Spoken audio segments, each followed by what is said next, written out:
Good evening and welcome to another edition of Money Talk with Melanie. I'm your business diva, Melanie Collette, broadcasting live from Cape May, New Jersey. Lovely, beautiful Cape May, New Jersey, which actually has been kind of overcast all day and looks like it's about to do some like horrible storm thing outside. And I had the wisdom to have the doors and windows open in the studio area of the crib today, so it should prove to be an interesting 2 hours.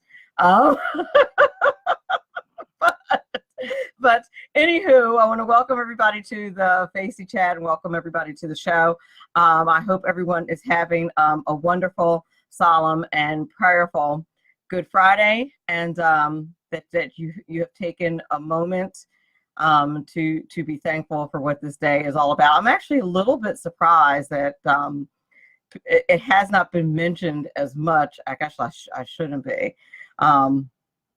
in the media and in different places that today is Good Friday. It seems to have nearly disappeared. I like that, Doug, a joyful Good Friday.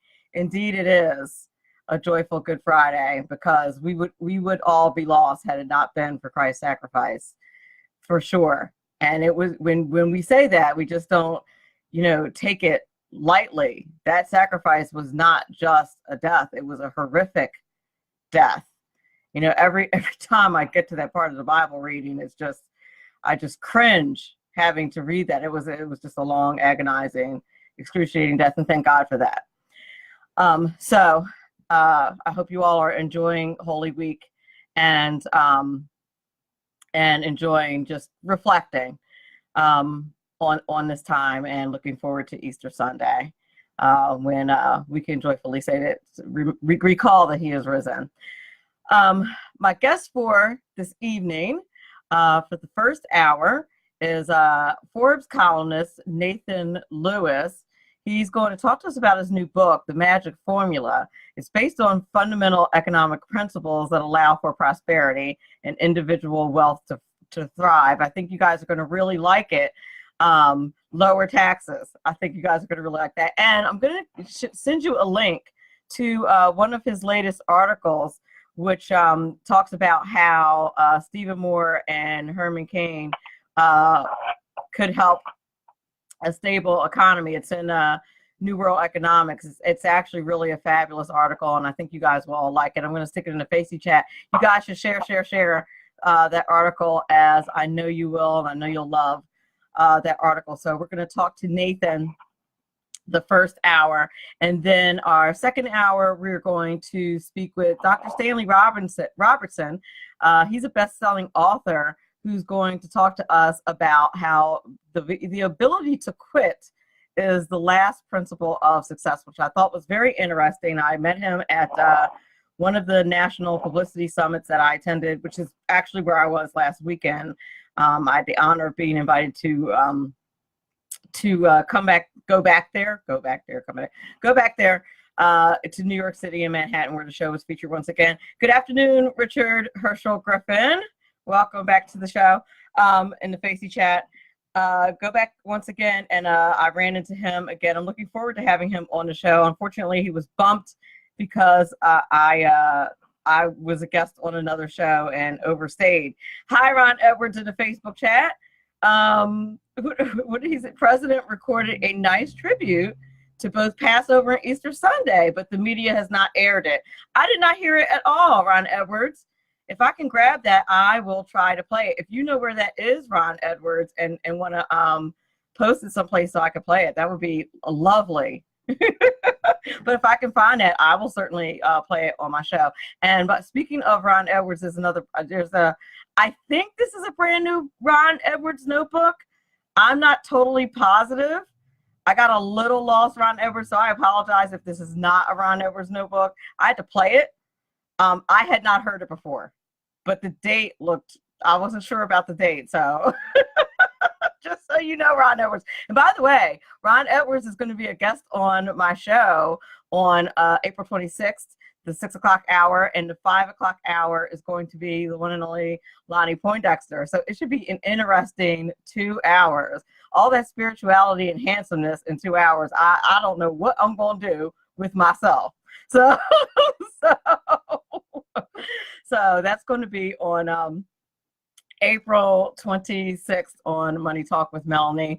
I have a few tentative topics that will be discussed, but we have not completely settled on what's going on with those, but I'm looking forward to that. Some other housekeeping items. If you're not following me on Twitter, what are you doing? At Money Talk Mel, you should be following the show on Twitter. If you want to get some of the archive shows, you can do so. MoneyTalkWithMelanie.com is up and running. You can grab an archive show there at MoneyTalkWithMelanie.com. Also, while I'm thinking about it, I'd like to thank my sponsors. You know, you can get one of these fantastic mugs from, check this out, Biz Social Personal Touch.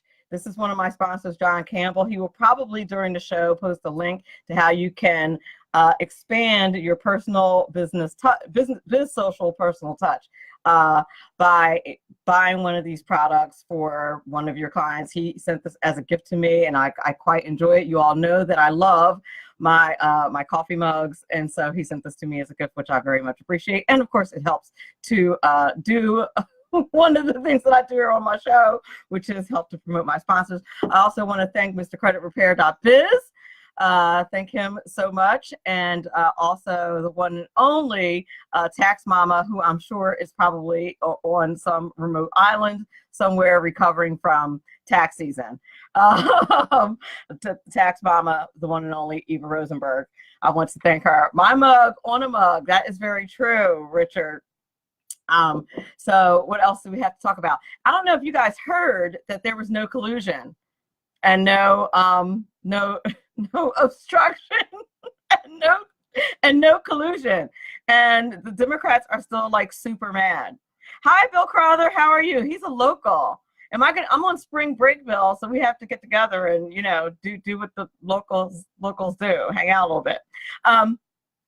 But I looked, for those of you who are not aware, I live in a shore town, resort area, and this is Easter weekend is kind of like the beginning of when the tourists kind of come down. But we enjoy our beach area too, as well.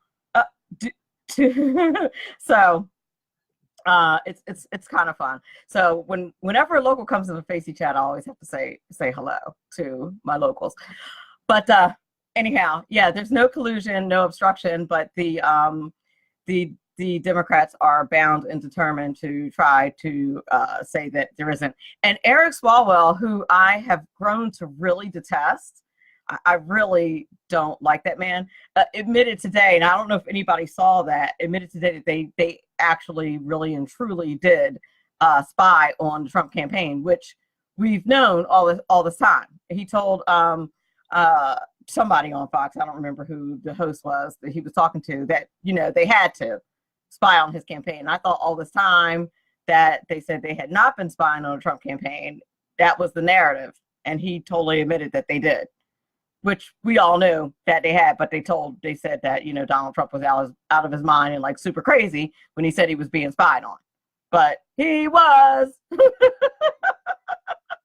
Anywho, you're listening to Money Talk with Melanie. I'm your business diva, Melanie Collette. My guests today are Nathan Lewis for the first hour. Very excited to talk to him. I'm going to talk to him about the magic formula. I'm going to talk to him about Stephen Moore and Herman Cain and their appointments that are coming up. I do want to talk to him a little bit about that. I think that's in the news and really relevant, but I do want to talk to him about the magic formula as well. And then, of course, in the second hour, we have Dr. Stanley Robertson, and talk to him about the benefit of quitting. But right now, coming your way is a brand new Ron Edwards notebook. We'll be right back.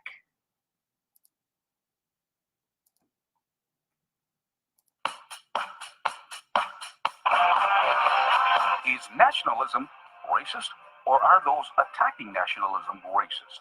Hello, I'm Ron Edwards. On today's page from the Edwards Notebook, to be nationalist means to appreciate the nation you were born in. It also means that you want your country to thrive, be strong, and have more opportunities for your children than you had.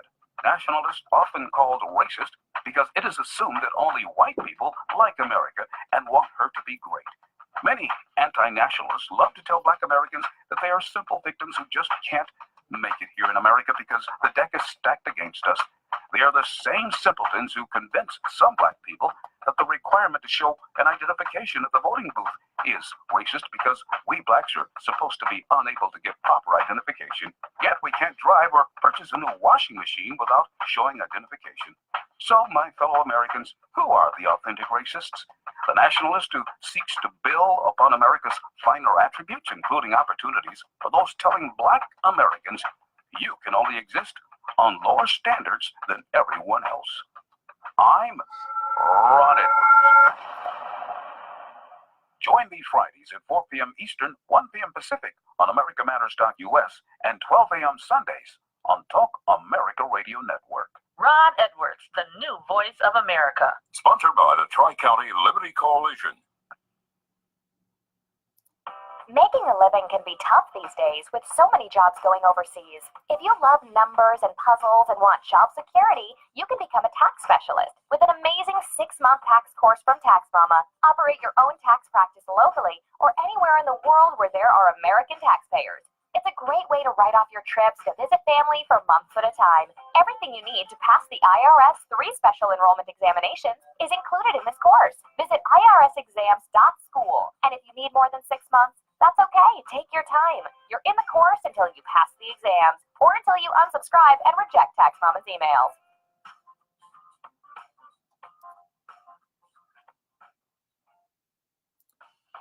Right now, you can get the credit you deserve. Just visit MrCreditRepair.biz. Let their expert credit repair specialist remove late payments, charge-offs, collections, even old bankruptcies fast and easy. That's MrCreditRepair.biz. Why go anyplace else? Increase your credit score today. At Mr. Credit, you always get a quality service, all at our everyday discounted price. Stop getting turned down for cars, credit cards, or even new homes. Visit MrCreditRepair.biz today. That's MrCreditRepair.biz. Your credit repair is our #1 priority.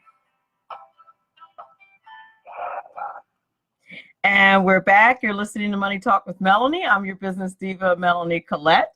My next guest is a contributor to Forbes magazine. He actually does some really great writing. His name is Nathan Lewis. He has 15 years of experience in the asset management industry.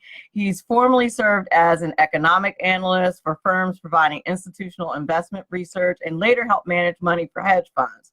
He's written 2 books on monetary topics and has participated in television documentaries on economic topics in South Korea, China, Russia, and Britain. He's spoken at events hosted by the Cato Institute, the Heritage Foundation, the American Principles Project, and others. His writing has appeared in the Financial Times, the Huffington Post, Nikkei Business, Daily Reckoning, Japan Times, Daily Yomiuri, I'm sure I didn't pronounce that correctly, Asian Wall Street Journal, Dow Jones Newswires, Worth, and other publications. Without further ado, Nathan Lewis, how are you? Hi, Melanie. It's great to be here. It's so good to have you on the show today. You really have a wonderful body of work, just very informative and not for nothing, just right up my alley and right up the alley of my audience. So I'm very glad to have you on the show today. I'm very glad to have your just really knowledgeable perspective. Are you still there? Do I still? Oh, okay, good. I'm glad that I still have you. I wasn't sure. So the box that you were in just went away, and I was like, oh no, do I still have them? Good. I'm glad that I have you here. Before I go anywhere else, I really want to talk about your latest article about Stephen Moore and Herman Cain, just because it's so in recent news about those recent. Well, I don't think they've been formally nominated for anything yet, but that's the scuttlebutt in the news, so to speak. Has President Trump, I think he's actually nominated Stephen Moore, but hasn't actually nominated Herman Cain just yet. I think that's where we are in the cycle. But I really like the article that you wrote. Can you tell the audience a little bit about that? Sure. I like them too. I like Steve Moore and Herman Cain. They're known mostly for their fiscal policy, their tax reform ideas, and so forth. But I think both of them really understand what I call the magic formula, what the new book's about, Low taxes is one part of the magic formula. The other part is stable money. And these guys really get it. And a lot of academics don't get it. All of academia, they're all trying to, manipulate the economy by distorting interest rates, distorting, currency values. And they're all trying to, pull smoke and mirrors tricks on people.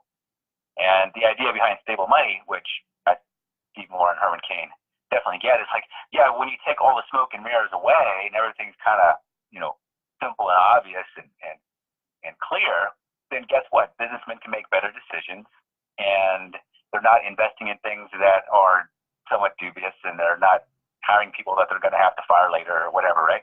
Right. And when everyone is, exactly. And when everyone's able to make better decisions, then, the economy does better. It's a pretty simple idea, and it's actually the idea on which the United States was one of the founding principles of the United States. And I think it's important to have someone like that on the board. Well, because if the government is cooking the books, and this was the whole, situation, during the Obama years, frankly, during the whole, quantitative easing era, when the government is cooking the books, then, your CEOs and your decision makers have to wait around and wonder when the government is going to stop doing what it's doing, rather than letting the natural economic fundamentals do what they do. Exactly right. And sometimes you can fool people, but a lot of times you're not fooling them at all, right? CEOs of major companies and stuff, they've seen administrations come and go. They've seen Fed governors stand up and say stupid things. They say, and when the Fed people are trying to pull strings and do funny things, they just sit back and say, I don't have any visibility here. What? I'm not going to make a 10, 20-year commitment into some investing in some business when these guys are all goofing off, right? So let's just twiddle our thumbs and wait for a better time. It's kind of what happens sometimes. I think it's happening in Japan. I think it kind of happened here since 2000, the crisis of 2008. And you get that kind of real stagnant kind of economy, I think. Indeed, I was about to say, I think that something similar is happening abroad with China and with Japan, like you were saying. I think it's a similar situation where they're like, well, Trump's not going to be around. Trump is kind of a joke. He's not going to be around that long, especially with all that the liberals had going on with the collusion and nonsense and the obstruction nonsense. They thought, how long is his presidency real? It really was that's how it was really messing up his agenda. Was, the thought that, do we really have to worry about these tariffs? Because how long is he really going to be president? If he's going to be going to jail or whatever. So they're going to, they're going to wait it out if the establishment's going to continue to run things and artificially mess with the economy like they had been doing. Yeah, I think the one thing that one of the reasons I really like Stephen Moore and Herman Cain is they get that, right? Of course, Herman Cain is a businessman, right? And they get that, and they say, if you want a strong economy, which we do want, you gotta make an environment where businessmen can thrive, right? And that's what I wrote the book about, the magic formula. It's real simple: it's low taxes and stable money. And we've all heard, we can't tax. These are aphorisms that are about 100 years old, right? You can't tax yourself to prosperity. Okay, I think Winston Churchill said that at 20. Now, why explain for people who don't understand? Because there may be there may be some people who really don't I think there are people who really don't understand why you can't. Because I try to explain this to people who don't understand economics, why you can't. Because I honestly think that they think that business people, that it's not real money. Explain why you can't. I'm serious. Like they don't think it's real money. Like they think that business people go to a different place to get their money than like private people do. No, it comes from like the same place. A bank account. Like it's real simple. What is an economy? It's two things. Either you work for yourself, right? You go in your own yard and you grow potatoes, or you do something, or you like, knit your own sweater, you produce for your own self, or you cooperate with someone else, right? Like you say, well, I don't know how to knit a sweater, so I'll grow some potatoes and sell some and give it to my friend, and then my friend will knit me a sweater in return, right? So now you're trading, right? You're interacting with each other. And so there's no process of business or investment or production where when you trade with each other and cooperate with each other, the government takes your stuff, right? Right? The situation isn't improved when the government just comes in and says, "Well, we'll take some of your potatoes. Thank you." No, that's in regular life, that's known as banditry or thievery. Now, it has to be said that there are certain government services which have been proven to be necessary. First, you got to protect yourself from foreign invasion. Okay, that's kind of obvious. Right. And then people have to protect themselves domestically from domestic criminals, right? You don't have. You need the government to have a police force so some private person doesn't come and steal your potatoes, basically. Right. And so there's always been a requirement for some basic level of services, which are like that. And of course, you have to fund them, so you have to have some taxes. But all the other things that we've added on to government, there's always a trade-off. Is whatever the new service is, it's the library or something, or national park, probably pretty worthwhile. Is the value of the service worth the economic drag of having more taxes? Every time you add more taxes, it gets harder and harder to do business. And we've basically spent 100 years in experimenting with this all over the world, right? Taxes were very low in the late 19th century. And then from World War I to the present, now a little over 100 years, we've had every kind of tax, every kind of experiment all around the world. And we've seen that what Winston Churchill said in the 1920s is true. You can't tax yourself to prosperity. The higher taxes go, and the more kind of complicated taxes are, the more problems you have. Indeed, that is exactly right. And it just seems, well, listen, I know I work in politics, and I work on campaigns, and I will tell you one thing that is very revealing is when you go door to door on behalf of a candidate. One of the latest complaints that I hear is that there was no tax cut. Okay, Donald Trump didn't give you a tax cut, and then when you start to talk to people, they don't even know the difference between their local taxes, their state taxes, and their federal taxes. And when you start to ask a few questions, you start to realize that they don't make a distinction between the three. And then when you explain to them, well, was this check bigger? And was this part smaller? Well, then there was your tax cut. So actually, and you know what I mean? Yeah, well, there wasn't a lot of tax cuts for individuals in the last round. They wanted to do them, but just kind of the congressional budgeting rules. Right. They weren't allowed to do it. So the first thing they wanted to focus on was the corporate rate, because U.S. basically all the governments in the world. You hear that taxes are high in Europe, and it's true they have very high VAT and payroll taxes, but their corporate rates are actually much lower. And the U.S. is becoming very uncompetitive. The U.S. had among the highest corporate tax rates in the world, and it had to be fixed because, either two things are going to happen: U.S. corporations are going to kind of wither and die, or they're going to go somewhere else. Right, and that's what they were doing. Withering and dying is not that much fun, right? Right. So actually, the Trump tax cut, which brought the federal rate to 21%, and actually when you add state taxes, about 24%, it actually brought the U.S. rate to right around the OECD average, the average of the developed world. So we're just catching up to everybody else with that one. It had to be done. It was high priority. And the thing is that it's perfectly logical when you understand, well, where do many people work? They work at businesses. And if the businesses are not here, then you don't have a job. But a lot of people fail to make that connection. That's the problem. Like they'll say, well, those tax cuts went to corporations, as if that were this horrible thing. It's like, well, where do you think people work? like you're not following the logic. Like people don't follow the logic all the way out. And I find it very frustrating. I don't know about you.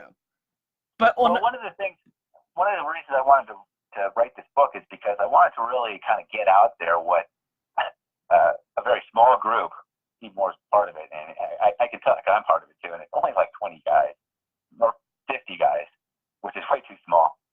They don't understand what actually happens what actually happens is if you just get a little bit improvement in growth, 1% a year, which you can barely even see, that adds up to a lot very quickly. If you only have, in just 10 years, for example, your economy is going to be 10% bigger. And if your economy is 10% bigger, then your tax revenues are going to be roughly 10% higher. And since our tax revenues are now, 3.6 trillion or so, you're talking about $360 billion a year of more taxes from reducing the tax rate. right. $360 billion a year, year after year, and it just gets bigger and bigger and bigger and bigger. 10 years later, it's up to 800 billion. Just money coming in from the extra productivity of the economy, right? If your apple orchard is growing more apples, then you can, there's more apples to harvest. So, right. Tax, if you will. So then what happens to the people? What happens to the company? And then how does that affect the people? Like, I feel like that's where the disconnect is, because the people don't feel like allow me to rephrase. There are people who feel like they don't benefit when the companies get bigger. That like, the guy on the Monopoly board, I know he has a name, but I can't remember his name. The guy with the monocle. like every company has that guy, and he just runs away with his pockets full every time. That, like, I think that there are people who think that there's that guy at every company, and whenever they make more money, that guy just runs away with all the money, and that's not how it works. So what? Right. Well, one of the reasons we kind of have this sense is statistically, the median income in the United States has been stagnant for a long time.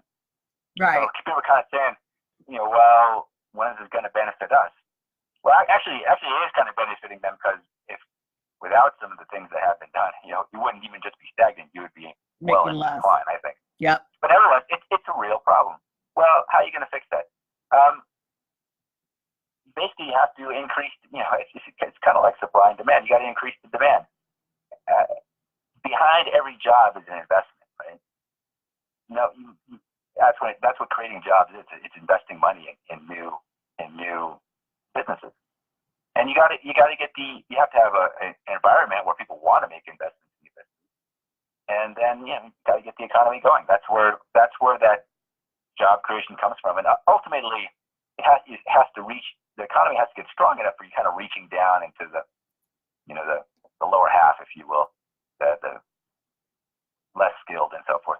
And another thing I think is important that Trump does sense is that you can't, supply and demand, where you can't have too much supply either. We've had this endless flood of, for the most part, low-skilled immigrants coming in, which has, I think, hurt the average American worker a lot. But we're kind of dealing with that too. But the only way to improve these things, you're going to have a stronger economy. We now talk about 3% growth like it's some kind of promised land. Well, it would have been considered extremely mediocre in the past. There's actually, the economist Paul Krugman, who writes for the New York Times. Yes. He actually wrote a book in the middle of the 90s called The Age of Diminished Expectations, which basically the theme of the book is how much the economy of the mid-90s was disappointing and stagnant compared to the economy of the 60s. But now we today look at the economy of the mid-90s. We look at the economy of the mid-90s like that was some kind of, happy time. I thought that was about my... well below that. I thought it was about my dating life. No, I'm just kidding. I had to. It was just too easy. But but it's very true. What you're saying is exactly true. And I think the economy was stagnant for so long. 3% is like, yay. You know what I mean? Woo, 3%. Well, there's a debate of whether it's even possible. I mean, among like the kind of big think guys, like, and secular stagnation. Like, of course it's possible. We could be at 5%. We could be at 6%. Right. And now we're shouting about that. Oh my gosh, we could hold out at 4% for 6 months. Oh my, but It really is, and I'm excited about the prospects of Steve Moore getting in there. That would be amazing, because I think well, they say he's not really an economist, but whatever. But yeah, Donald Trump's not really a president, but there he is. So, Yeah, right. You know what I mean? Unfortunately, in the world of economics, there's a bunch of academics who think that only people with PhDs can be economists, and there's everybody else who ignores them. Oh, please, don't even, please. They're so mediocre, you know. Tell me about it. Tell me about it. I'm in education. You don't have to tell me. I'm working on my PhD, and I've given my friends permission to smack me if I ever start acting that way when I finish. They're like every PhD I know is, not every PhD I know, but many that I know are pretty obnoxious. So I tell my friends repeatedly, when I finish, feel free to smack the you-know-what out of me if I ever start acting crazy. Because academics is not the same. It's not the same. Like, you read a lot of books, get over yourself. If people, and especially, like, there's some real, if you have any type of self-awareness while you're working on your doctorate, any type of self-awareness whatsoever, you understand what's going on. It's such a scam. I'm sorry. It just is. But you realize there's like certain things you have to do to get certain places and do certain things and gain a certain amount of respect.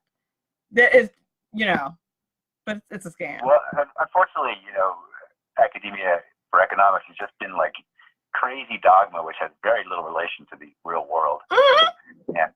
And that's why we need guys like Steve Moore and Herman Cain, who are real world guys. But one of the things I want to get in, which I kind of get into in the book, is it's not just about, like, you know, a little bit of extra money to pay for some kind of social program. Economies and countries get into what I call a spiral of success, where they start implementing these policies that create a stronger economy, and it just kind of gets better and better and better. So what happens when you have a stronger economy? Well, there's less unemployment, right? And the economy gets bigger. What happens then? The tax revenues go up, and they can go up a lot. They can go up 2, 3, 5 times. Not just 10%, over a period of years. And things, you know, and then the economy's bigger. So what, you know, when your GDP is getting larger and larger and larger, not just 5% larger, but 100% larger, 200% larger, your debt to GDP ratio is going down, right? Because the denominator is getting bigger, and then there's more money coming in, and there's less demand for spending because everyone has jobs. You don't have all the neediness, right? Right. Politically, there's much less pressure for all these socialistic things. All that stuff just becomes, you know. Is there a higher tolerance for cutting some of the social programs and things like that when the economy is more prosperous? Yeah, it's exactly one of the things you see over and over again. It's very simple. If you want to cut, you always get these like austerity guys, like, oh, we're going to raise taxes and cut spending. Well, the first thing you're going to do is raise taxes. You're going to have a worse economy, and when you have a worse economy, you've got all these people out of work, and you're never going to be able to cut spending when that happens then, right? Right, because the need to spend. You got to have a strong economy, and then everyone says, "Oh, we don't need all this social programs anymore." Well, they'll just shrink automatically because people get jobs. Very true. And then you can then go and cut headcount from the government and stuff. And we've seen that. We've actually seen this process happen in Britain and other places, and in the United States. But what happens when you get on the other side is if you start raising taxes. What happens then? Well, we just kind of talked. You're just seeing it now in places like New York State and New Jersey, Connecticut, Illinois, to some degree California, all these high tax states. People leave, the economy starts to stink. There's lots of unemployment. What happens, right? Tax revenue goes down because whenever the economy is bad, revenue goes down. Unemployment and all the spending stuff goes up, and now you have a big deficit, right? Revenue down, spending up, you have a big deficit. What's the next step? Another tax hike, right? And it just goes around and around and around. And you just tax yourself into oblivion. And then on the national level, if you have control over the currency, what happens next, right? Well, you say, well, we got all these economic problems. And so let's start leaning on the central bank because it seems like the central bank can do this, that, and the other, and it's effective, and it doesn't cost any money, right? And so they start doing that, and then you start to blow up the other half of the magic formula, right? You lose your stable money. You got this unreliable currency. There's all this like interest rate, currency, quantitative easing manipulation stuff going on, and things just get worse and worse and worse. And it's not just a recession or something like that. As I kind of write about in the book, whole empires can collapse from this. The Spanish Empire, like disintegrated because of this. The British Empire, Britain used to have an empire. It didn't take very long of this high taxes, unstable money stuff before it lost the empire. And the United States could go down the same path. I think we're at a bit of a crossroads here where things have been kind of fairly stable for quite a while, about 30 years. But I feel like going forward, we're either going to become a lot more socialist or we're going to become a lot more capitalist. We're either going to do the Bernie Sanders 70% tax rate stuff, or we're going to go with the, Trump, Steve Forbes 15% flat tax stuff. Eventually, not right away. Right. I like that flat. And Steve Forbes wrote the foreword to your book, correct? Yeah, he's one of the guys who really understands this. Forbes is such a great guy. Forbes is Forbes. and one of our leading intellectuals, because he really gets both sides of this. There are a number of tax guys people who promote tax reform as a growth step, but don't really get the money side, don't really get the stable money side. And there's some stable money people who don't really get the tax reform side. But Forbes really combines them both. And I wanted to get this, I want other people to see that vision too. Yeah, it's really true. And the problem, as I see it too, is with the policies behind how we handle our money. Like you said that, that the need for some of the programs that we have naturally goes down because people will use those policies less, the social programs and things less, if there's more jobs. And fundamentally that's true, but that doesn't mean that they'll cut the budget. That doesn't mean that partisans won't fight to keep from cutting that budget. And that's where I personally see there being an issue, because I'm sure you're aware, in public budgeting, everybody who's involved in those areas of public budgeting fights to keep their budget where it is, because they know if it's not used, it'll get cut. And nobody wants to use less money. And we also know that when the government says that they're cutting the budget, what they mean is they're not asking for as much, they're not asking for more money next year. It's a totally different type of speech. When the government says, right? Remember that too, right? That they use different speech than we use. When the government says, when I say I'm cutting my budget for next month, I literally mean, when I say, I think my clothing budget should be $100 less next month, I literally mean $100 less. I don't mean I'm not increasing my budget $100. You know what I mean? That's not the way. The cuts are a reduction in growth rate. Yeah. Exactly. Government. Inevitably, that's what the government means. And so when you think about, and I hope everybody followed what I was saying just now, but when the government says that they're cutting the budget, that's what they mean, that they're not going to grow it anymore. And that's completely different. And I think it's a big misunderstanding out there, and not to get too much in the weeds, but I think that that's part of the problem, with our deficit and with how the money, part of the problem is how we're handling our money in the government, how the government handles our money in earnest is part of the issue. There are a couple things I think that are going on. One is a lot of the federal budget is based on autopilot. Right. Right.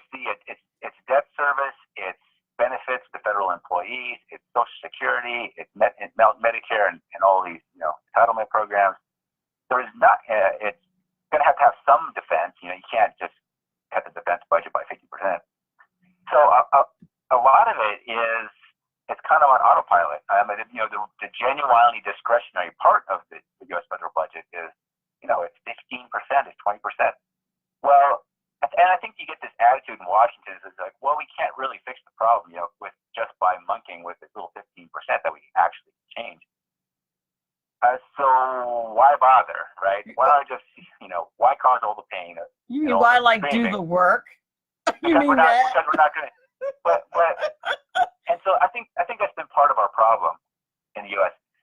And I think that I think we will eventually get over that hump, and so we make big changes, right? No one wants to make any big changes, but I think we'll eventually, not right away, but eventually get to the point where we will make big changes. And I think this is a time when conservatives have to say what they want. And I take a little time in my book to say what I want.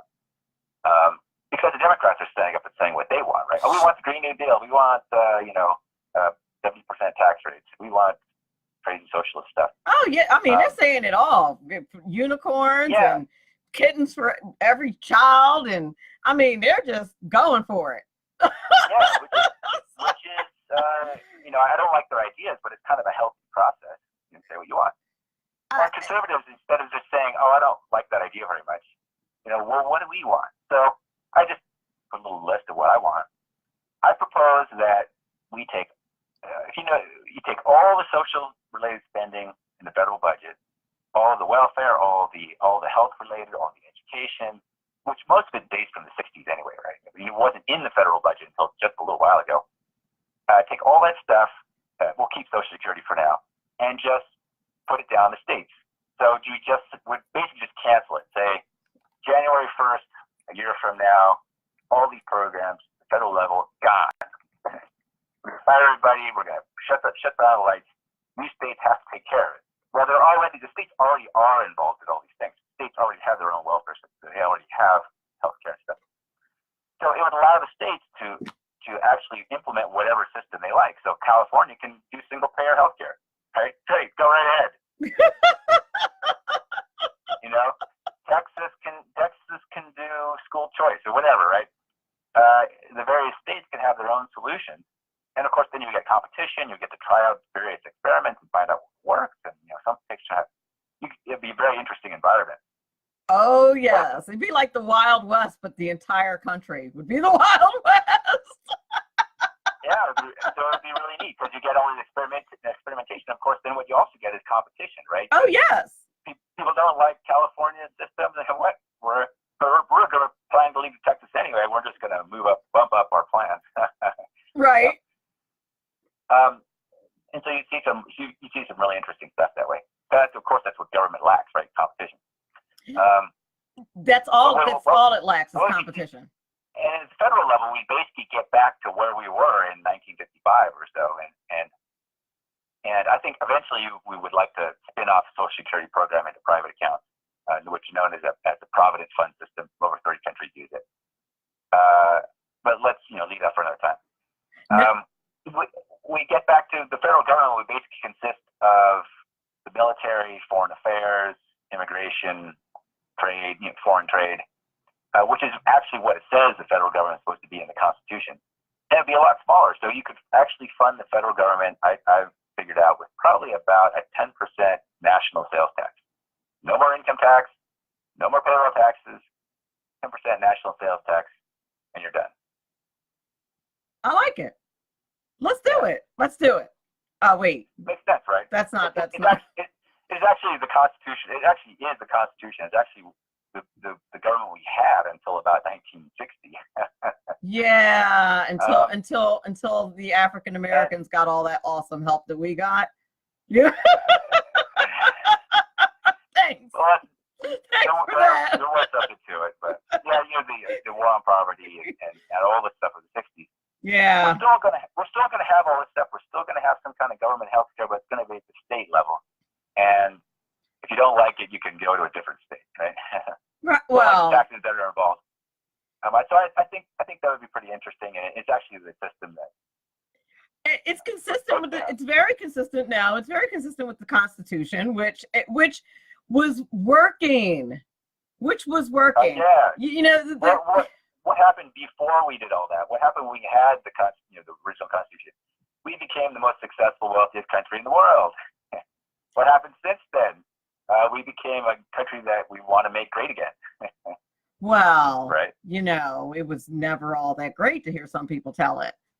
I was having this conversation with someone the other day, and they posted this video about they were explaining.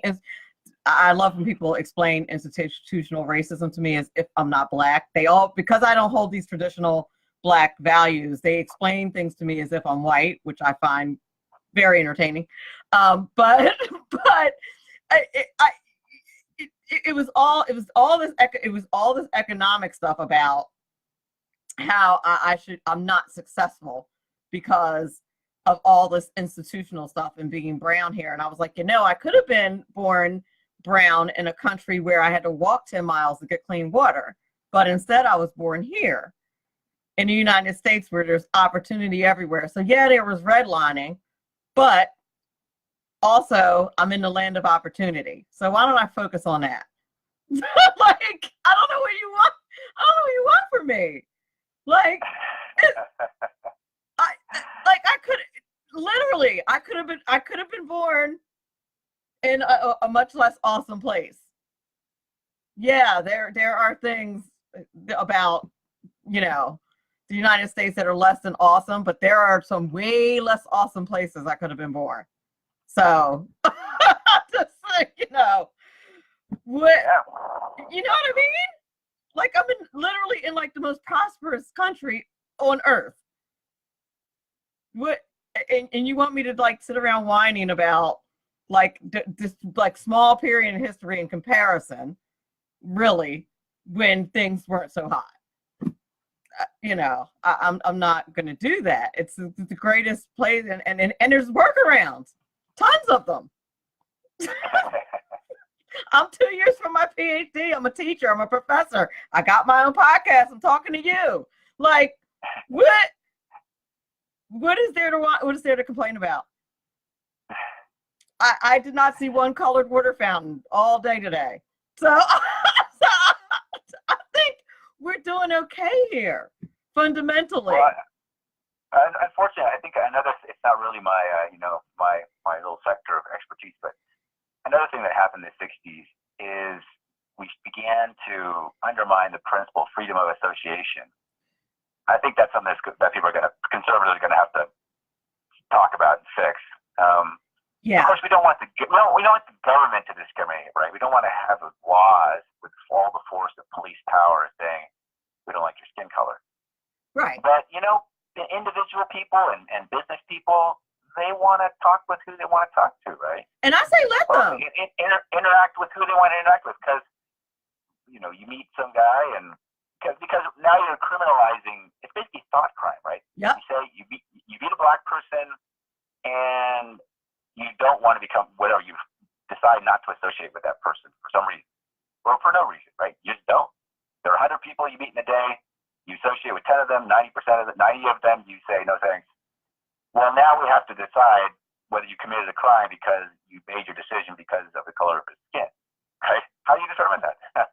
I prefer to know. It's a thought crime, right? What are you thinking? I prefer to know. When we're banning the Confederate flags, I'm like, why are you doing that? If somebody up here wants to, don a Confederate flag because they're a racist, I prefer to know. We live in a free country. Be free to carry your flag, so that I know that you're not somebody that you would prefer that I not approach you. That's good to know. It's a free country. You would like me to avoid you. I will be kind and avoid you, and it's a great thing.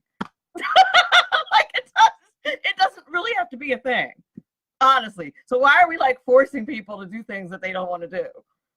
Let's just all be free and be cool about it. This doesn't have to be a thing. It's all right. But that's how I feel about it. I don't know. I think it's weird. Like as long as you're not hurting anyone. If that's how you feel, maybe you have a reason for that. I think it's weird, but all right.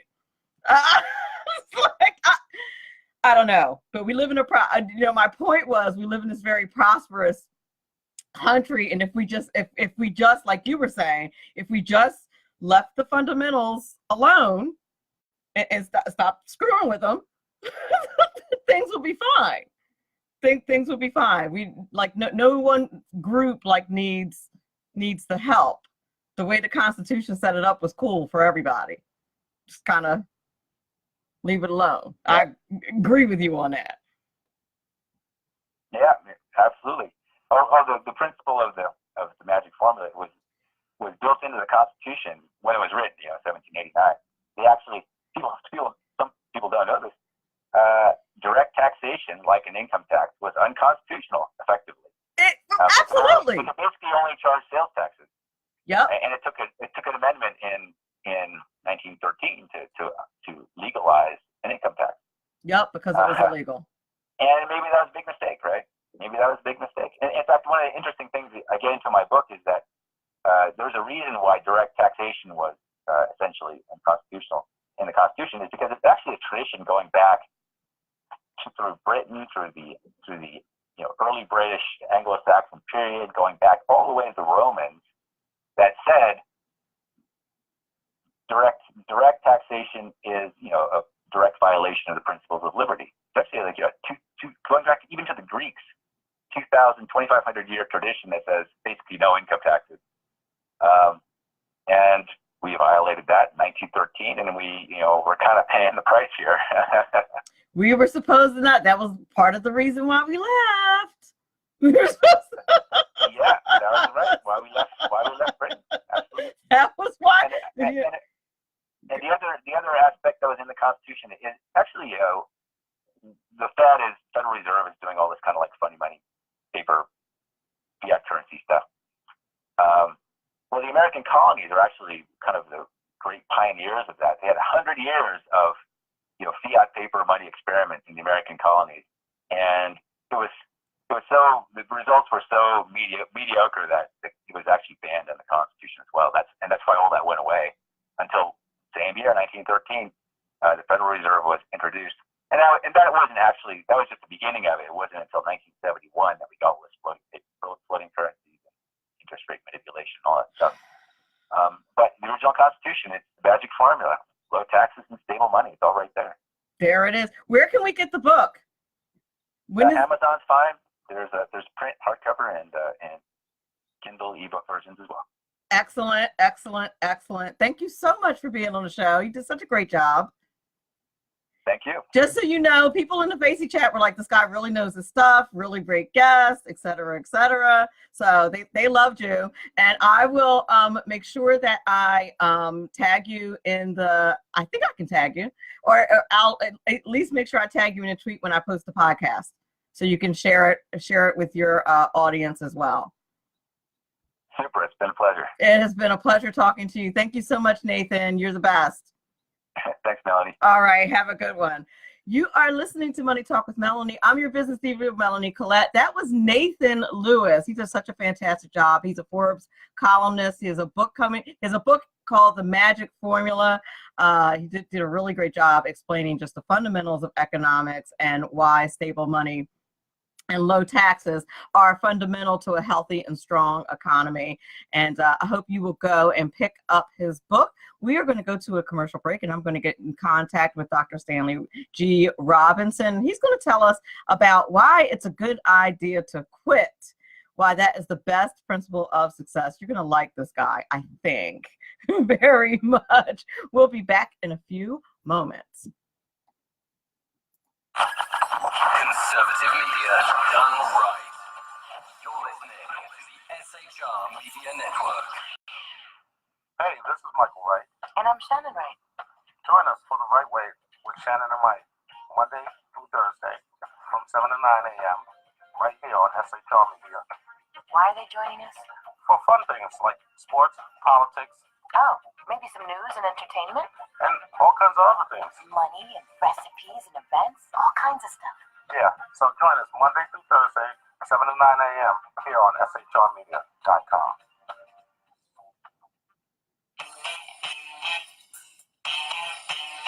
From a public locker inside a dilapidated Long Island rail station comes a show designed to piss off liberals using truth, facts, and ridicule.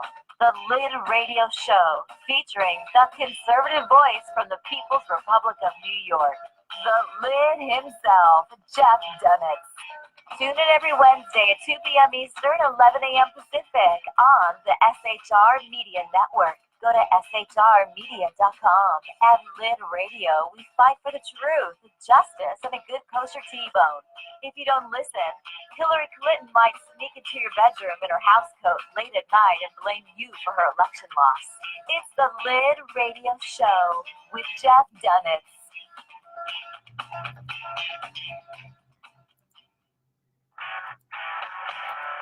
Hey girls, Carry Girl Gear is here. More and more women every day are concealed carrying, participating in competitive shooting, and getting firearms training. It's not a boys' club anymore, and we don't have to shop in their stores anymore either. Finally, a cool and unique clothing line just for women. Dope tees and hats for the patriotic concealed carry and 2A girl. So what are you waiting for? Go check out carrygirlgear.com today.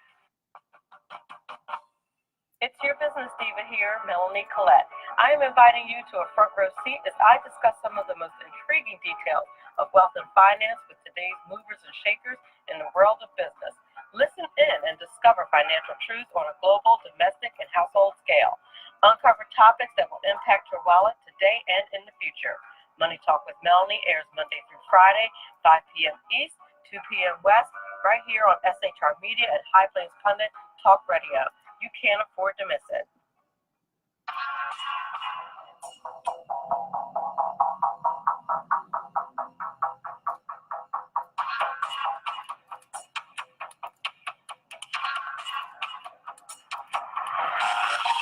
New show on the SHR Media Network, Sackheads Against Tyranny. On shrmedia.com. Go there quick like a bunny, 11 p.m. Eastern, 8 p.m. Pacific every Wednesday. Live and direct on the SHR Media Network. shrmedia.com. Be there.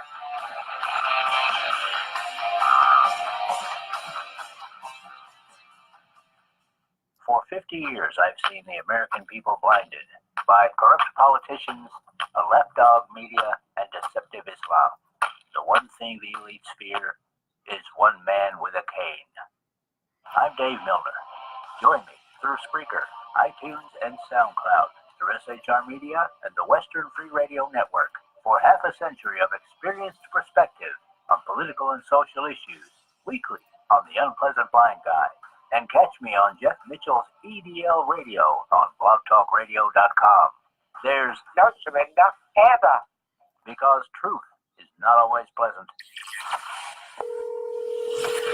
Broadcasting behind enemy lines in occupied California, a mere 2 miles from the state capital, the bloviating Zeppelin's Berserk Bobcat Saloon Radio Show can be heard every Tuesday and Thursday night at 8 p.m. Pacific and 11 p.m. Eastern, only on the SHR Media Network. Go to shrmedia.com to listen. You can also watch on the SHR Media Facebook page and the SHR Media YouTube channel. No goldfish were abused in the making of this ad.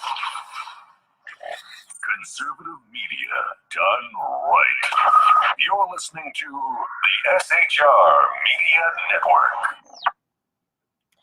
Welcome back. You're listening to Money Talk with Melanie. I'm your business diva, Melanie Collette, and thank you so much for hanging out with me for my first hour with Nathan Lewis, the author and Forbes columnist, the writer of the book, The Magic Formula, and welcome to our second hour with Dr. Stanley G. Robertson. He is a best-selling author of the book.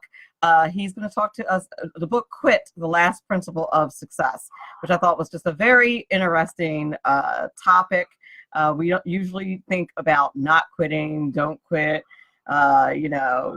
did you try until you drop dead and all those kinds of mantras. And I thought quitting as a way to success was just an interesting philosophy. And so when I met him, I definitely wanted to have him on the show, and so I have him on hold here, and I want to thank everybody who was listening. I wanted to make sure that I give my sponsors a shout out a shout out. Am I getting tired already? I didn't even work today. Why am I tired? I want to thank Eva Rosenberg, aka the Tax Mama, John Campbell from Biz Social Personal Touch, where I got my lovely mugs, Business Diva and Biz Social Personal Touch, the partnership, and of course Robert Houston with Mr. Credit Repair.biz. So without further ado, Dr. Stanley G. Robertson, how are you? Hey, Melody, I'm doing outstanding. It's wonderful to be with you, and I appreciate you inviting me on. I appreciate you being on the show. So before we before we do what? First day hosting, first day on the show, first day doing. So let me start again. Would you like to tell the audience a little bit about your background, if you would? Yeah, absolutely. So I have a doctorate degree in business and accounting. I have a law degree, and I work as the chief financial officer of an organization here in Chicago. And yeah, I'm an author and a speaker, so I've written several books. And my latest book, as you mentioned, is Quit, The Last Principle of Success. Oh, you fancy. You got all the degrees. Doctorate. Now, wait a minute. Now, you have a doctorate in business and accounting and a JD with, a doctorate in law. Well, both. I have a doctorate in business and accounting, and then I have a law degree. Oh, well, okay. I guess that's why you get to wear the hat. I'm just kidding. That hat is pretty amazing. Everybody seems to love that hat. A lot of people are familiar with straw hats, but that particular one is called a boater. It's a great hat. B-O-A-T-E-R. It's a really great hat. I do like the hat. Yeah. Thank you. Very, very nice. Very good. Okay. And did you say you were a CEO, CFO? CFO, Chief Financial Officer. Right. Okay. Excellent. All right. Very good. I don't know what it is about the business and law degree thing. I'm finishing my doctorate in business with the concentration in public administration. And people are like, oh, so you'll be done with school. And I'm like, actually think about a law degree after that. A law degree is a very good thing. A law degree is something that, in terms of business, it opens up a lot of doors for you, and it brings in a lot of new opportunities. Right, exactly. Especially if you're involved in politics, which I am. Okay. Yeah. Well, these are exciting times for politics.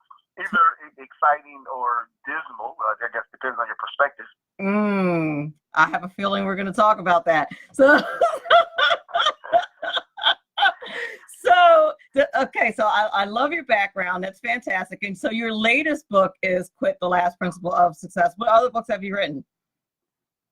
I wrote a book called Guidelines for a Master, which is a book that deals with happiness. The subtitle is 12 Steps to an Extremely Happy Life. So that book is designed to help people understand the things that they might do in order to live a better life and be more happy. And I wrote another book called The Straw Man Fallacy. Ooh. That book deals with that book I wrote some time ago. It was a critique of Michael Eric Dyson in one of the books that he wrote, where he criticized Bill Cosby. But this happened before, Bill Cosby's current troubles. But in any case, I was making the argument in that particular book that Michael Dyson had written a book, and the book that he wrote was filled with logical fallacies, and I was exposing those fallacies for the world to see. Well, that's first year doctorate class. Right. Exactly. And which I find in the political world super handy. That was like my favorite class. I can't remember what class it was the one where you find out about all the fallacies and arguments. That I was like, yeah, I'm holding on to this. I'll be bookmarking this information because I feel like it's gonna come in handy. It was kind of surprising about Michael Eric Dyson. Michael Eric Dyson is he's an excellent writer and a very good speaker. one of the most brilliant speakers that we know. But that, and I've read several of his books. That particular one just happened to be filled with problems in his arguments. So Well, I wanted to deal with it. I think that, and maybe it's the politically active person in me. I think that the media and people, I think the media and politicians regularly use fallacies and arguments to persuade people, and that the public at large doesn't know that that's what's being done. I'm going to be frank and say that before I studied it, I had no idea that there were so many. Oh yeah, there's a very long list. Right, it's like 24. Fallacies. Yeah, it's a ridiculous amount. Matter of fact, now I'm thinking when I get off the air, I might want to go back and look at some of them again. That's right. Those things are really good to know, because you're right. People use them all the time. Yep. In conversation, in their arguments, in particular if they're trying to persuade you of something, but we don't notice them. If you don't know about them, then they'll go right over your head. Yep, it sounds super logical, and it's not when you think about it. Right. But I use the phrase with people all the time, but they have no, I'm sure they don't know where I get it from. I'm like, that's a fallacy, an argument, and here's why.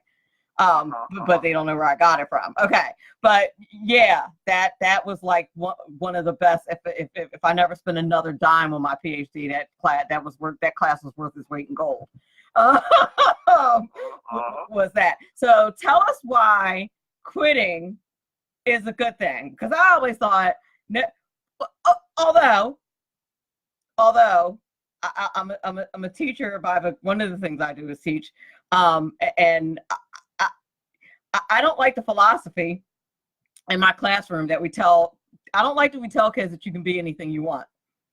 I don't think we should be telling them that, because the fact of the matter is we actually can't. So you don't think that a person can be whatever they want to be? No, I don't. If I want to be a Victoria's Secret swimsuit model at 49 years old and 5'2", what am I, 160 pounds? That is not in the cards for me. So let's just be realistic. Like, I think there should be some. You know, I would agree with that. Right. So the book Quit. I think what you're saying is true. Sometimes we do pursue goals that are not going to work for us.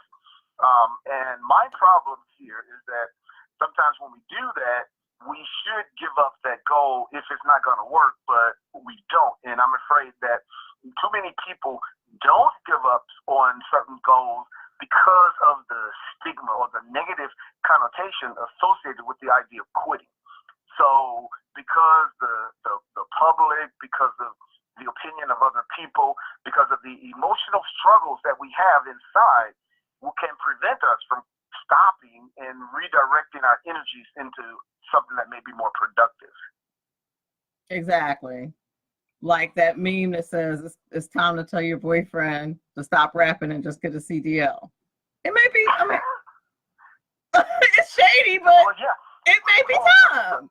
The problem is that he may not want to stop rapping, because if he stops rapping, then he's going to be looked at as a failure. And the idea of quitting, well, what we've done with the word quit is we've turned the word into a negative thing, and we actually have made the word quit synonymous with failure. So therefore, if you quit something, you're looked at as a loser. And obviously people don't want to be considered a loser. But this idea that winners never quit and quitters never win is a total fallacy. It's wrong, and in fact, it's ridiculous and it's harmful, because successful people really do quit all the time. Yeah, I mean, what can you Rogers say? You got to know when to fold them, right? Absolutely. It's about knowing when to give up, and I think that is the hard part, especially if you. I don't know, if you're a person of faith, which I am, I think it actually makes it even harder, right? In a way, to know when God is saying no, and to know when it's really done? Like, am I not showing good faith in God if I'm giving up? Like, I think when you're a person of faith, in a way, it does make it harder, if that makes any sense. Yeah, that makes a lot of sense. And I think that is true that sometimes people's faith can interfere with their lives, which is obviously not a good thing because, in fact, your faith ought to be enhancing your life. It should be making your life better. But what we do is we use faith as some sort of restriction against the things that we can or cannot do. So when people look at their faith and they say that, well, I can't give up because that means that I don't have faith or my faith is not strong enough, well, that is the wrong mentality. You should not proceed based on that because God gave us obviously a brain, and we should be able to use that brain to think logically, to rationalize and to reason out certain courses of action.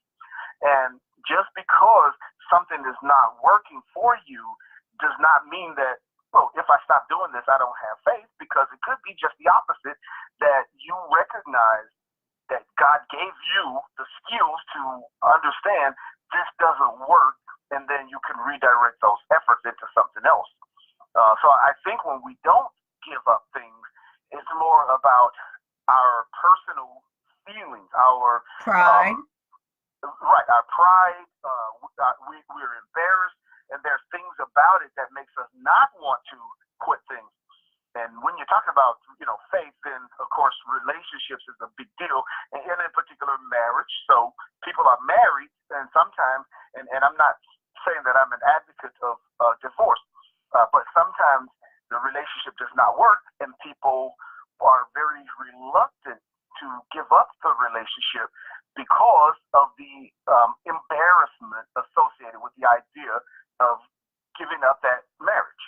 Oh, yes, I see it all the time. Now, apparently my tolerance for foolishness is like 5 years. I'm the opposite, and I'm not proud of that. I've been married twice. I got a 5-year tolerance. So now, I've been judged heavily for that, and I should be, because marriage is a very serious thing. I don't have any children, though, either. And I think that's definitely a factor. Why people stay in marriages for so long. I think if I did have kids, I probably would have been in a situation where I would have stayed longer. But I also think that's why having kids you gotta really think long and hard. I was even though I was married, I was like, gotta think long and hard about having kids with this dude. I mean, marriage is one thing, but having kids with you is a whole nother thing. So, well, if you marry someone, you probably should think highly enough of that person where you would be okay with having kids with the person. Yes, you're right. The person in the first place. I can't argue. I can't argue with that. You're right. You shouldn't be marrying them if you don't want to have kids with them. But yeah. But I do think that I will take issue with the idea that you should be criticized or looked at critically for giving up the marriage. I think that is one of the problems with the idea of quitting. Because, for example, I know this woman, her name is Nicole. She lives out in Southern California. She was married to this guy. She was overweight, so her husband would fat shame her, and she had a baby. After she delivered the baby, the excess skin from the delivery, her husband comes into the bedroom one day, reaches down, she's sitting on the bed, kind of slaps the skin on her stomach and says, "Do you think I could be attracted to that?" Well, this is obviously a very toxic and abusive relationship, but she didn't want to give up the relationship because of the emotional attachment to this whole idea of marriage. And That's again, I'm not suggesting that people should get a divorce. However, this is extremely unhealthy for her mentally, physically. I mean, it's abusive. Absolutely. So she should give that up, and she should feel free. So that is actually my goal. My mission is to help the world free themselves from this stigma, this negative association to the idea of quitting, because I think that people need to feel free to quit and to give up the things that don't work in their lives, because you cannot move on to something better, something that's going to make you more happy, more successful. You can't move on to that thing if you continue to hold on to the thing that's not working. No, I will quit you like I never knew you. I will cut you off. I don't have no trouble quitting. It is not a problem over here. But I know that's terrible. But seriously, I really don't. But only because by the time it's gotten to that, even with a job, I'm the same way. Once it's gotten to that situation, I've already done the mourning and the crying, and I've already done that. So by the time I've gotten to the point where I'm like, I'm out, it's nothing more you can say to me, really, because I've already done all that. I've already had the conversations have been had, the swollen eyes and the crying all night. All that's been done. So like, there shouldn't be any like shock. I always love this. It was so sudden. For you, because you wasn't paying attention. One son for me. Where were you? You know, so I don't. But I do think it happens a lot. I see it a lot in relationships, and you look at, you know, friends and family and stuff, and I'm like, why are you still there putting up with that foolishness? Like life is absolutely just too short, and to be no. Why are you not dating? Why are you not? Why? Because it's a lot of work. It's a lot of conversations and text messages, and it's a lot. Not that I don't occasionally, but like to be like online and doing, it's a whole lot. That's a whole lot of stuff. So, you know, you do have to be judicious about, sometimes you got to quit a lot of stuff. Right. Yeah, there's many things that people should quit. I mean, obviously, people are working jobs that they hate. Quit. People are in relationships that are very toxic. People even live in towns and cities that they don't want to be living in. I'm in Chicago, and over the winter, there was a number of people who have said, you know, this weather is crazy. I'm going to move.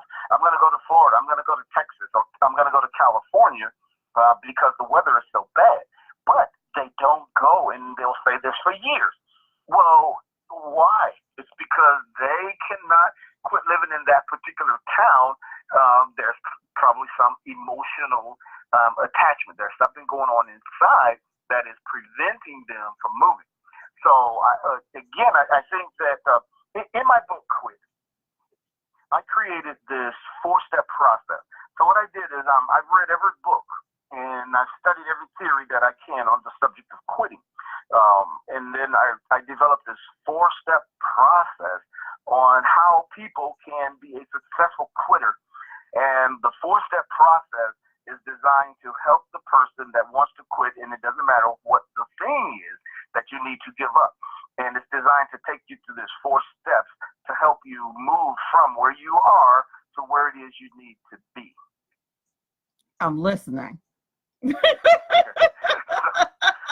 I'm going to give you an idea about the 4-step process. Yeah. What I did is I used the word quit, QUIT, as an acronym for my process. So Q, which is step 1, stands for quit quickly. Quit quickly. And that means that if you are involved in something, and the sooner, the faster you can determine that that thing is not going to work for you, and the faster you disengage from that thing, the more success you're going to have in your life. And people who are very successful, they know this. They quit fast and they quit often. In other words, they're not stuck in a rut. As soon as they recognize it doesn't work, they give it up and they move on to something else. So that's step number 1, is to recognize what's happening with your life and to quit very quickly. So don't peel the Band-Aid off. Just rip that baby off and keep it pushing.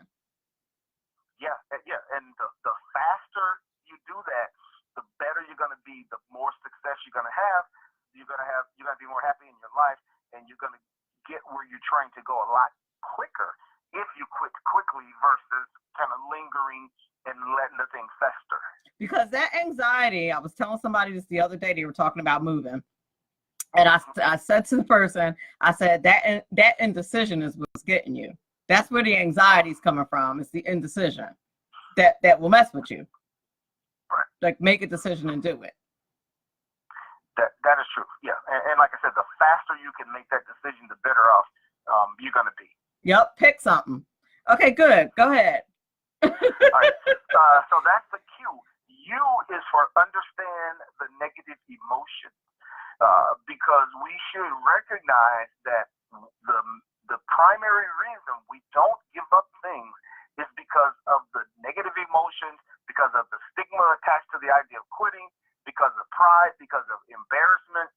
So all of these negative emotions is the thing that prevents us most often from quitting something. So that's what the U is, to understand those negative emotions. In fact, they did a study. Some scientists, they took two groups of people. One group was, they gave them a jigsaw puzzle. They said to the first group, complete this puzzle until you're done. Then they gave a second group the same puzzle. They said to the second group, complete this puzzle until you're done, except they interrupted the second group and they would not allow them to finish the puzzle. And at the end of the study, what they found is that the group who did not finish the puzzle, they continued to think about completing the puzzle. In fact, they thought about the puzzle twice as much. In other words, the group who finished the puzzle, they were happy, they went on about their business. The other group kept thinking back to the puzzle, like, I wanted to finish the puzzle, I didn't get a chance to finish the puzzle. So what they concluded in the study is that our brain is hardwired for completion. So this can explain why we have so much trouble quitting things, because we want to go back and finish some unfinished business.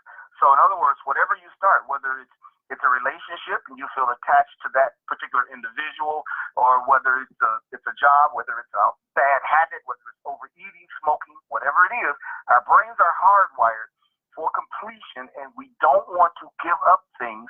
So whenever we stop something in the middle of the thing, our brain keeps thinking about that thing. We keep going back. It puts us in a loop. Yeah. So that's the second step. I'm annoyed for them. Like, I want to go back and hurt somebody. No, what are you interrupting them with doing their puzzle for? I really like puzzles. I'm very annoyed for them. Okay, go. So that was the second step. Understand the negative emotion. And the third step, the I, is for initiate a new goal. Okay. So in other words, after you quit something, the idea for quitting is not just to stop and go home and do nothing. The idea is to reposition yourself, to realign your goals. So as soon as you quit one thing, you should then replace that. And again, it doesn't matter what it is. If you're talking about a job, if you're going to quit the job, you should have another job lined up. If you're going to quit smoking, you should have something to replace that activity. If you're going to quit eating sweets, you should have something else that you do to replace the urges, because your brain is going to continue to want and desire that particular thing. We learned that from that puzzle experience. Okay. So I just want to stop you for 1 second there and make sure that we hone in on this. So the key when you are dieting or something like that is not the. I think where people struggle is, oh my gosh, I'm not going to be able to have this anymore. I'm not going to be able to have that. But if you if you make the decision that, okay, instead of having this, I'm going to have that, and you make that conscious decision, then your brain is saying, I'm completing that circle, so I'm going to be okay. It provides a sense of security. Is that what you're saying? Right. Oh, that's good. Okay. And if you're going to do that in terms of, you want to stop eating something, you should not think of it as, I can't eat this. You should think of what you can eat.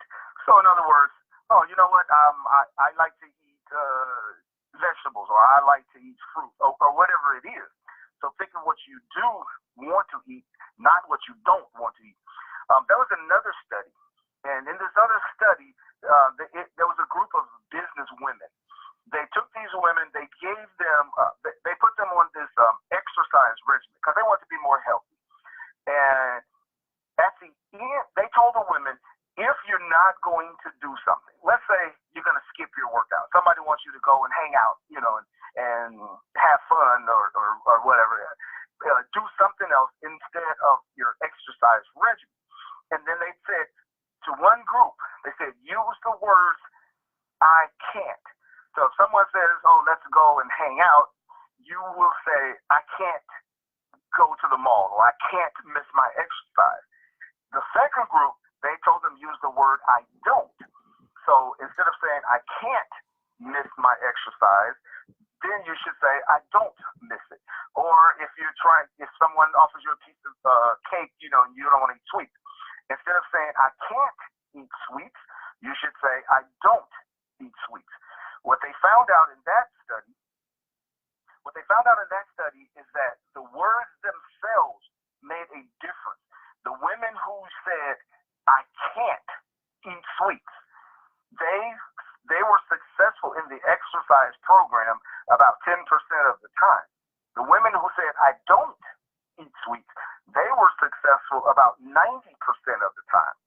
So the words I can't, they found were more restrictive. In other words, it was almost like you were saying to yourself, I really want to eat the cake, but I can't. Well, that's exactly what you're saying. It's an external, right? It's an external restriction. Sure. But the women who said, I don't eat cake, it was empowering. In other words, they were making a decision. Oh, sure, I can eat the cake, but I don't do that. I don't eat cake. I don't miss my exercise.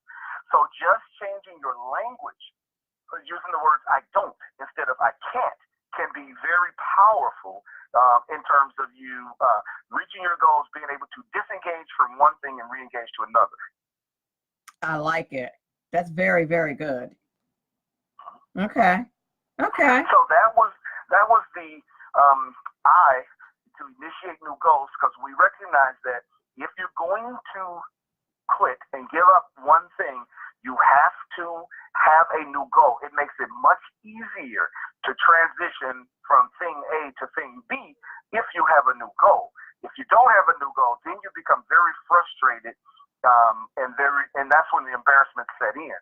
Just like, for example, a job. If you're going to quit a job and you go home and you're not working at all, that's embarrassing for a lot of people. On the other hand, if you quit job A and then you work job B, you feel much freer to tell people, oh, well, I don't work there anymore. I work over here, or I don't do that anymore. Now I do this, versus not doing anything. And that's when the embarrassment comes in, and that's when people are very reluctant to give up something. So you always want to replace the first thing. So that's the I for initiate a new goal. And then the last step, number 4, which is the T, is to transform your behavior. That just means that you can't keep doing the same thing you were doing if you're going to try to do something different. So once you create those new goals, you have to figure out, what is it that I need to do different now than I was doing before? And then that's going to help you reach your success, become more successful and achieve the goals that you were going after. So anyway, that's the 4-step process. QUIT, quit quickly, understand the negative emotions, initiate the new goal, and then transform your behavior. That is excellent. How do you find, is there a way to find out what it is that that you need to do differently? And here's why I ask, because I'm all about that, right? Doing things differently. Once you get around a certain age, right, you start looking at your life and you're like, okay, there's some things that I should probably be doing differently. Right? I'll be 49 in September. There's some things that I'd like to look a little different. So I'm trying to make some changes. But I think that when you're always with yourself, so to speak, you don't know, like, you think you're doing things differently, but you're not really. Am I making any sense? Yes, absolutely. Okay. So, like, how do you know that you're not? In other words, like you think that you're wearing a different dress, but you just wearing the same dress, but it's purple instead of red. Like you know what I mean? Like, girlfriend, that is the same dress. You know what I mean? Yeah. That's the same dude, but he's he's a 6'3" black guy instead of a 5'7" white guy. That's the same dude. Like you know what I mean? Well, there's three. Now, there's many things that you can do to transform your behavior. But there are three things in particular that people can do. Now, once again, there's many things people can do. I mean, for one, most people should quit talking too much. And that's probably at the top of the list. Most of us talk too much. We don't listen enough. God has given us one mouth and two ears, which means that we ought to be listening twice as much as we talk. Most people do the opposite. We talk twice as much as we listen. That's one simple thing you can do just right away to transform your behavior. Because normally, somebody is probably telling you, that dress is not really looking good on you, and we don't listen. So I think that's one thing you can do to transform your behavior. Because they're wrong. I'm kidding. Go ahead. That was a joke. Go ahead. well, there's several things. So one of the things that we can do, and this can work almost in any area of your life, and that is to get yourself involved in a mastermind group. A mastermind group is a big thing. In other words, a mastermind group is just a group of people who you can associate with, you can network with, bounce things off of, and those people can help share ideas. Now, if you're talking about dress, and you're kind of joking, but this is actually a pretty serious thing, because we know that people, even though they should not do this, but people do make judgments about you based on your appearance. So you may decide, and I don't mean you personally, right, just kind of generally the audience may decide that in your mastermind group, and these are people who you respect, people who you trust, and you share ideas with each other, that may be a good place to say, hey, I want to be a public speaker. I want to be a doctor. I want to be an accountant. Whatever it is, do you have does anybody in the group have any suggestions about, the clothes that I wear? Should I try something different? Does this work? Am I doing the right thing? So a mastermind group can be a very powerful tool for people to get the advice, because you're right, you can't see yourself as other people see you. Yes, that is excellent. That's excellent advice. I've never heard of that. I've heard of a mastermind group, but I've never heard of joining one or even thought about joining one. And I know for sure I can't be the only one with this problem. I don't think I see myself anywhere close to the way other people see me. In fact, I know that for sure. So yeah, and that's true of many people. And again, that's why mastermind group is so powerful, because those people, and again, it has to be a group of people, who you respect and you value their opinion. But if you can join one of those types of groups, and they're becoming much more prevalent, these days. So if you find one of those groups, that would be a very good way to help you to, kind of transform your behavior, to evaluate what it is you're doing.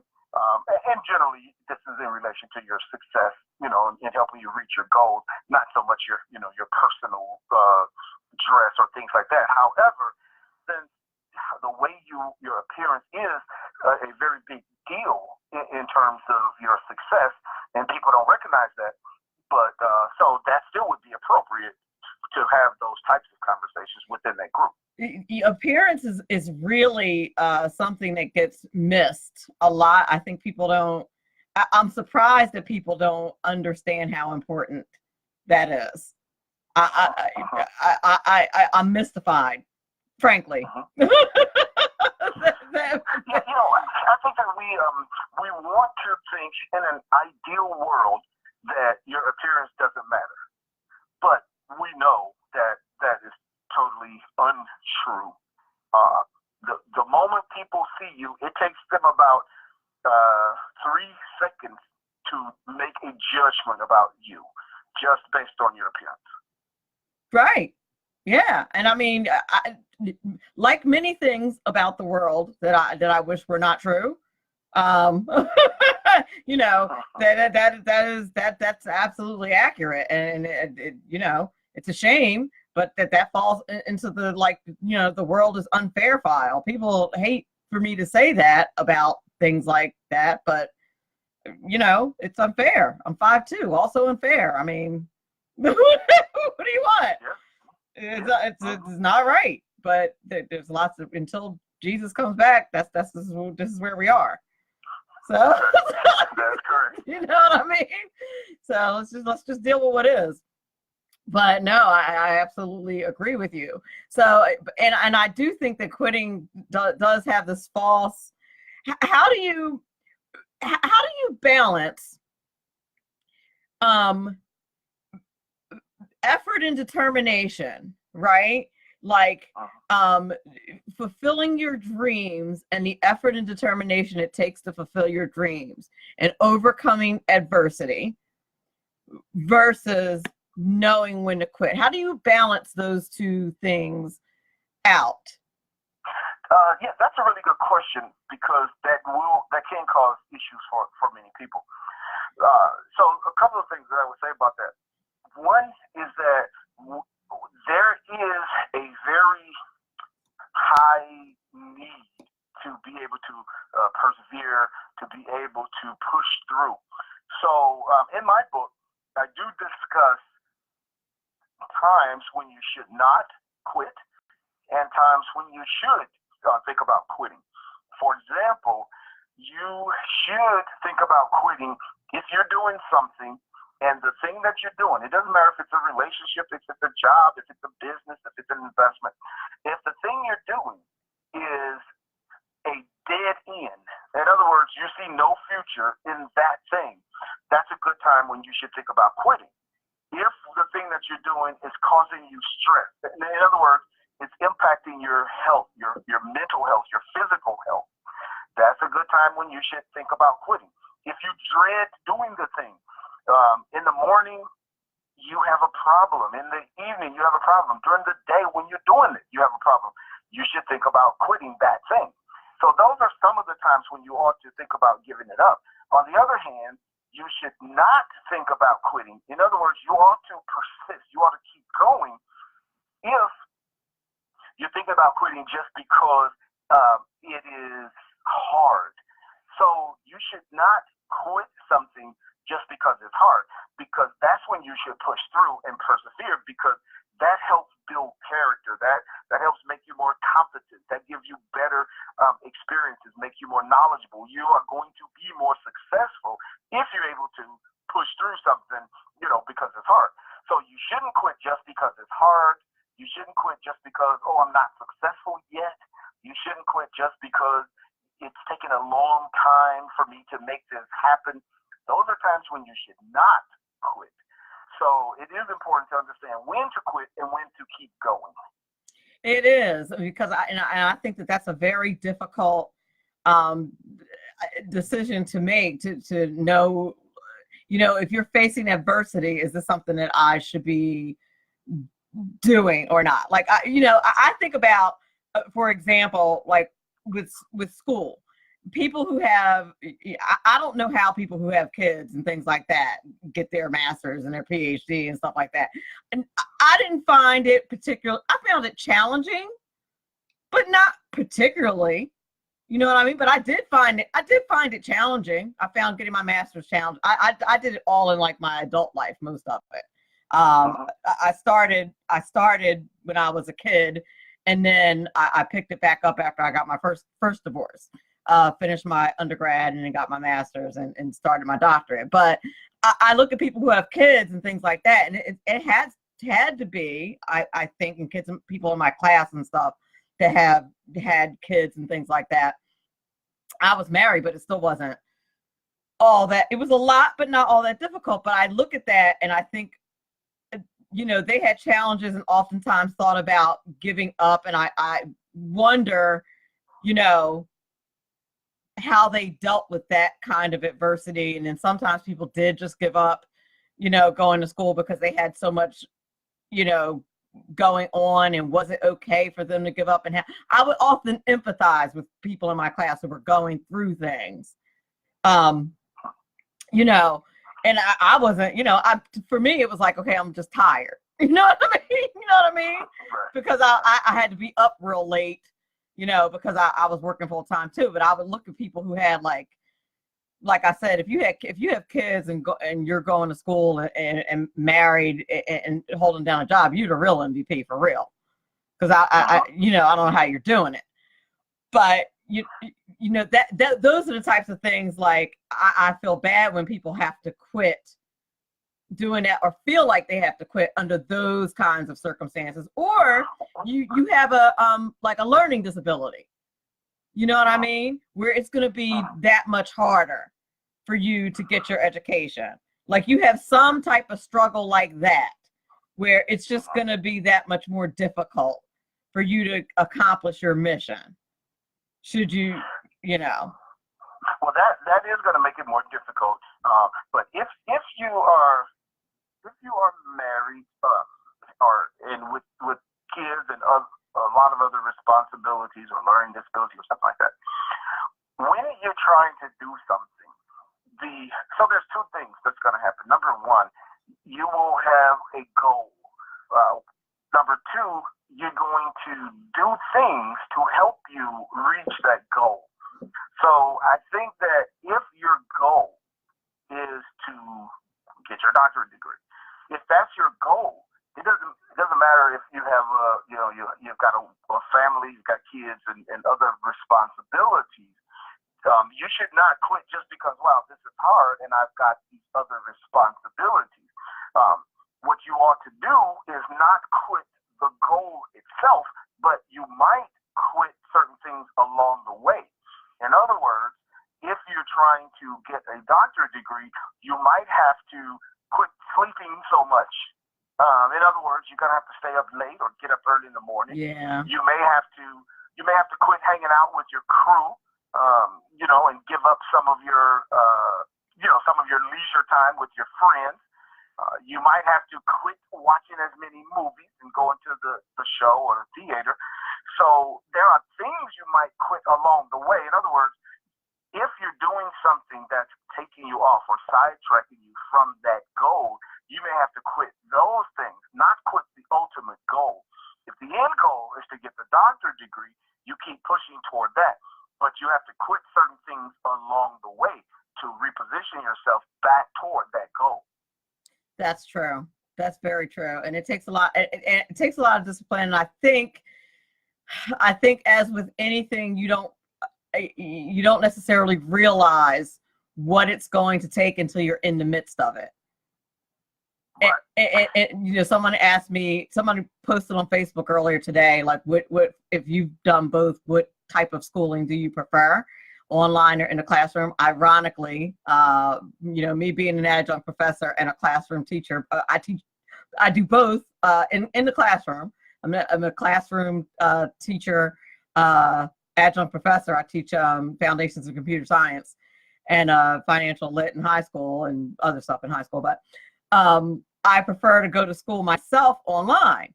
But so I said online, but it requires a lot of discipline. And that's what I meant by that was, you know, there's a lot of I can't go out. I don't go out on Friday nights because what I do on Friday nights is write papers, because there's a lot of paper writing, as I'm sure you're aware. You know, there's a lot of research. You're writing a lot of papers. It's all about school. You really just don't have your times of going out are pretty much a wrap for a minute. That's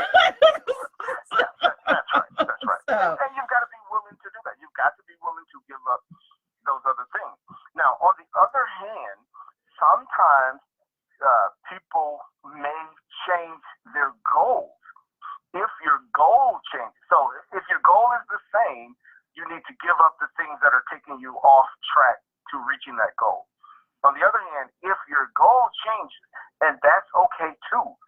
If you are trying to get a PhD, or if you're trying to do whatever, but your goal has changed, then it's okay to quit that. If you quit the goal itself, that's perfectly fine.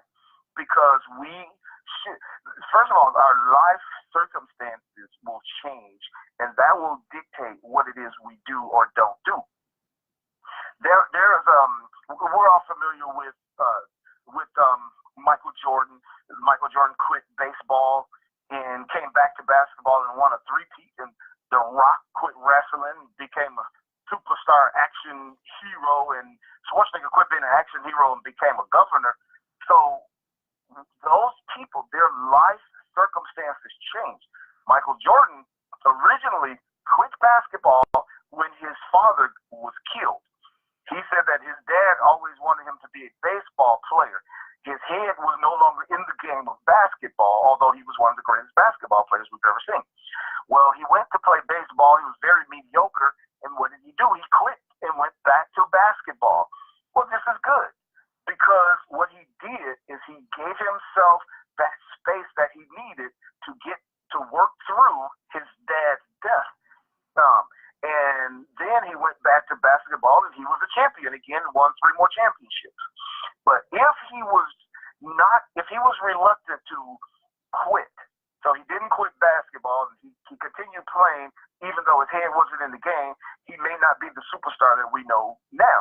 And if he went to baseball and then he was reluctant to quit that and go back to basketball, he may have never won the championship. And the same, The Rock quit wrestling. Well, at some point, your body cannot take the physical punishment of wrestling, so he went and became an action movie star. And Schwarzenegger got too old to be an action star, became a governor. So we need to recognize that circumstances change, your goals change.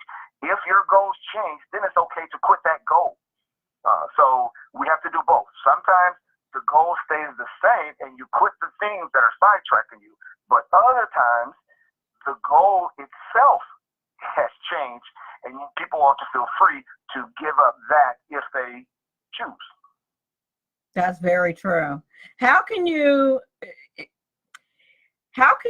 get past the stigma? Is that a personal thing that you like? I think I was kind of born with that. I think it's a blessing to not. I wouldn't say I completely don't care what other people think. It's not that I don't care. It's just that maybe I don't. I do care. I care, but only to the extent of, you can't care enough for other people to run your life. Like when I got my second divorce, like people were trying to call me, trying to convince me not to get my second divorce. I'm like, okay, but you don't have to. Okay, you're okay. If you think he's so great, you marry him. Like, like you know what I mean? Like, okay, and then like throwing all kinds of shade, and it's like, okay, but I'm done. And that's my mom, will say this about me once I make a decision. That's it. I will just do it, 180. But the thing about me that people realize is that I've already invested. If you know me well enough, I've already invested. So I guess I said that to say, but there are some people who don't have that. And how do you develop that backbone to resist the stigma, to resist like what other people are going to say about you quitting that thing or that job or that whatever? Right. Well, that takes me back to my 4-step process that I mentioned earlier. Remember QUIT? Oh, right. Understand. So going to that last step, which is transform your behavior. So people do certain things because of their background, because of their personality, because of their experiences and so forth. Well, if you get to that 4th step, the T key, which is transform your behavior. So many people care a lot about what other people think of them. And that's fine if you care about what other people think, as long as it's not impacting your health and well-being. But if what other people think about you is so pervasive in your life that it impacts your health, your well-being, your happiness, your success, then obviously that's when you should not be caring about that much. So if you are that person and you can't get past, this idea, well, I'm really going to be embarrassed because of what other people think or something like that, then that's when the key comes into play, and you need to be able to transform your behavior. In other words, you can't keep doing the same thing you've been doing. And there are, again, techniques that you might be able to use to help yourself transform that behavior. And I mentioned one earlier, get a mastermind group, for example. Right. There's other things that you might be able to do. Another thing you might be able to do is get yourself, there's something called an accountability partner, where you find a person, and this is just one person that you can find. Again, it should be someone you respect. You respect their opinion, you trust their opinions, and that's someone that you can talk to on a regular basis. Let's say once a week, for example. And you can talk through those things with that individual. So if you are reluctant, say, to give up something because of what people may think about you, you may be able to have a conversation with your accountability partner about that. And the way that will work is that you would then, for example, you might say, I'm in this toxic relationship, or I'm in this job that's making me sick. I want to quit the relationship. I want to quit the marriage. I want to quit the job. So what you would do with the accountability partner is the first week when you talk, you will say, well, my goal, for this week, I want to do X, whatever this next step is in your process. Then they'll tell you what they want to do. You tell them what you want to do. The next time when you talk, then you can hold each other accountable. You can say, okay, did you do X? Or what did you do this week? Or where are you in that process? So therefore, if you are so concerned about what other people think and you're reluctant to give up things, and you work through that with your accountability partner, then each week that person can say, okay, what are you doing about this? Or where are you at in this particular situation? So that may be another thing that could help you, if you have that problem. I love it. That is wonderful. Well, you've been extraordinary this hour. Just really informative. Thank you so much. Really. Well, thank you. Just fantastic. I appreciate you having me on. You are amazing, and I was very excited when I met you at Publicity Summit. So thank you for having me. And I guess I should mention that as far as the book, Quit, The Last Principle of Success, people can actually get the book on Amazon.com, or they can also go to my website, which is quitdoctor.com. I was good. That was my next question. I was going to ask you. And where do you have any social media where people can follow you, like you, whatever? Oh, sure. Well, if you go to my website, there'll be a link to all my social media. But the Quit Doctor, that's probably the easiest thing for people to remember. Okay. The quitdoctor.com, and then from there they'll be able to. They can go and they can get my book. They can get my Facebook, Twitter, or whatever. Is doctor spelled out or DR? Doctor. So THEDOCTOR. The Quit QUIT Doctor DOCTR. So doctor is spelled out. The Quit Doctor. All the words spelled out. Okay. I just wanted to pop it into the Facey chat. That's all. Okay. All right. All right. Thank you so much for being on the show. You did an excellent job. You are listening to the Business Diva, Melanie Collette. I want to thank everyone for being on the show. I want to thank you, Dr. Stanley G. Robertson. Fantastic job. I want to thank columnist Nathan Lewis, author of The Magic Formula. You were fantastic. I want to thank everybody in the Facey Chat, everybody in SHR Media Land who got to listen live. Finally, I think our little glitch that we were having is finally back up and running. If you're listening as a download via iTunes or any of the wonderful podcast platforms, thank you so much for listening. I want to thank my sponsors, Eva Rosenberg, aka the Tax Mama, Robert Houston, the creditrepair.biz guy, and of course, John Campbell, the Biz Social Personal Touch guy. Thank you guys all for supporting Money Talk with Melanie. And remember, all of this is very important because after all, it's your money. Have a great weekend.